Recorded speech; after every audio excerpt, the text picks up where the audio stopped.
2019an uztailean aurkeztu genuen papereko bertsioa eta funtsean oraingo hau ura da, zenbait zuzenketarekin, bai formata edukinari buruz, eta egokitua, gure ustez aski ongi egokitua, nolazbait medio berri horretara.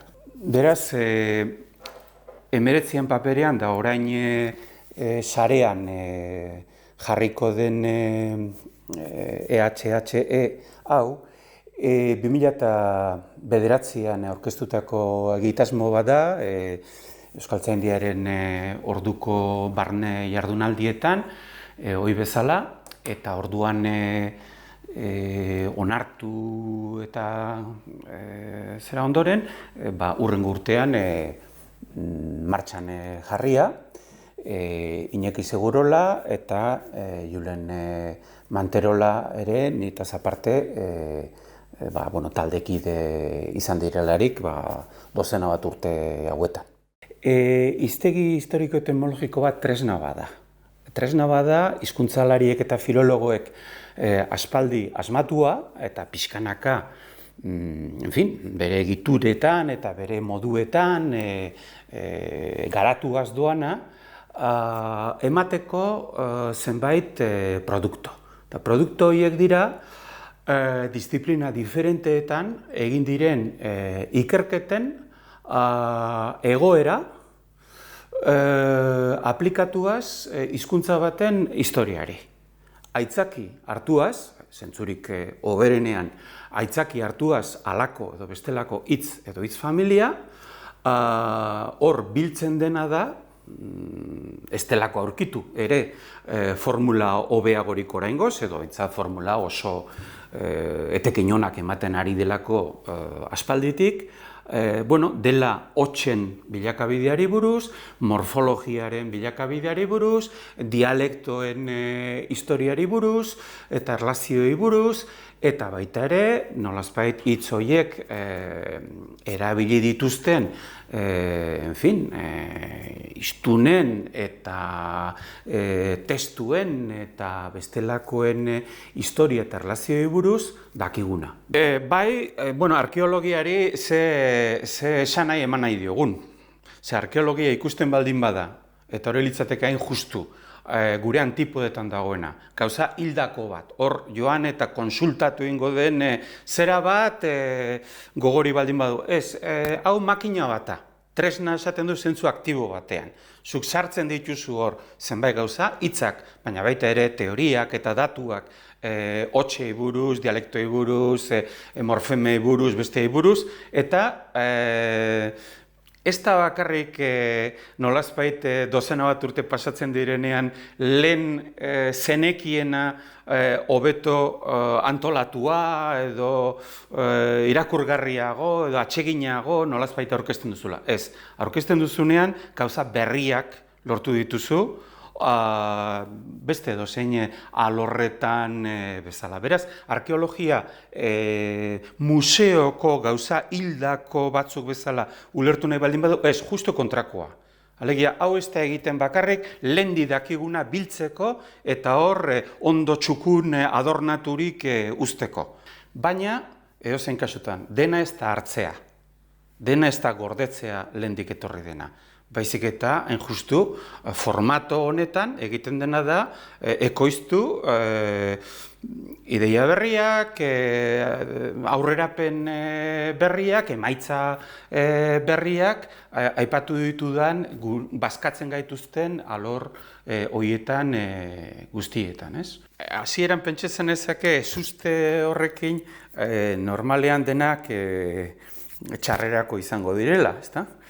eta batzuk, bueno, ez dakit txarrerako, baina bintzate harrigarri xamarrak ere egiten dira, oinarrizko kontuetarik, esate baterako testu bat 1000 aldiz irakurri duguna, ez dakit, hurbilagotik begiratu eta kontxo hemen agertzen da alako markatxo bat eta handariok irakurri beharrean, handiariok irakurri behar da, eta horrek aldatzen ditu, bueno, hainbeste gauza, bintzat horretan, ez da? Beraz, apalenetik hasita, bueno, teoria pixka bat landuagoetara, zeinetan jarraitzen baldin baduzu, pausuz pausu, ikusten duzu, en fin, lehen antzematen etzen nituen utxuneak edo saltoak daudela hor, baina horrekin batera, azken finean, zientzian hau ez da harritzekoa, normalean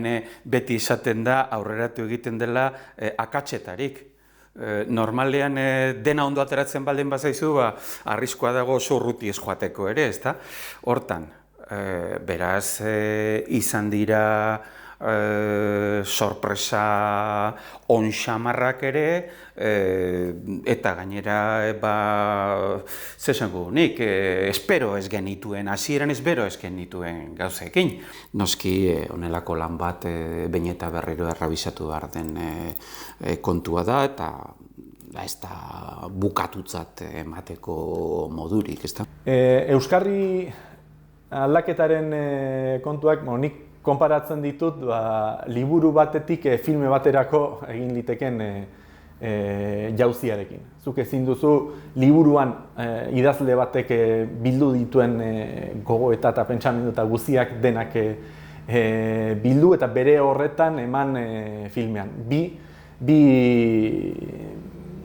hizkuntza diferente direlako. Bi hizkuntza eta seguraski bi publiko ezberdin ere izan litezkeelako.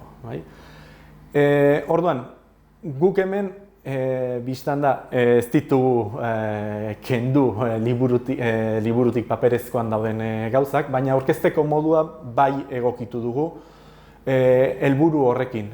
Izan zedin hiztegi nabigagarri bat du. Ezin da bere horretan hartu eta argitaratu zen paperezko bertsioaren PDF bat jarri sarean. Horrek ez du funtzionatzen. Orduan, horretan laguntza bere bizikoa izan dugu Aitor Maritxalarrena. Maritxalarrekin lan egitea alde horretatik erraza izan da, eta gero egin behar izan ditugu egokitu, haren espektatibak eta gureak, edo bestela esateko. Berari plataformak ezartzen zizkion murriztapenak eta guk egin nahi genituenak horiek koordinatu edo bateratu behar izan ditugu.